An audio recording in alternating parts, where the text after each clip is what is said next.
சென்னையில் குழுமத்திற்கு தொடர்புடைய இடங்களில் அமலாக்கத்துறையினர் சோதனை மேற்கொண்டதில் முக்கிய ஆவணங்கள் மற்றும் பல லட்சம் ரூபாய் பணத்தை பறிமுதல் செய்தனர்.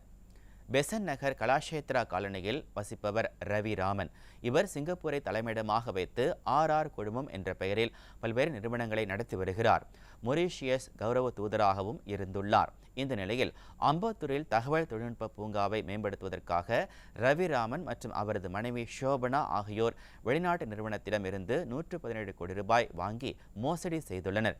இது தொடர்பாக சென்னை மத்திய குற்றப்பிரிவு போலீசார் வழக்கு பதிவு செய்துள்ளனர். அதன் அடிப்படையில் அமலாக்கத்துறை அதிகாரிகளும் தனியாக வழக்கு பதிவு செய்து விசாரணையில் ஈடுபட்டு வருகின்றனர். அதன்படி ரவிராமன் மற்றும் அவரது கூட்டாளிகள் வீடு, அலுவலகம் உட்பட 8 இடங்களில் சோதனை நடத்தப்பட்டது. இதில் கணக்கில் வராத 75 லட்சம் ரூபாய் ரொக்கம், 850 கோடி ரூபாய் மதிப்பிலான சொத்து ஆவணங்கள் பறிமுதல் செய்யப்பட்டுள்ளன.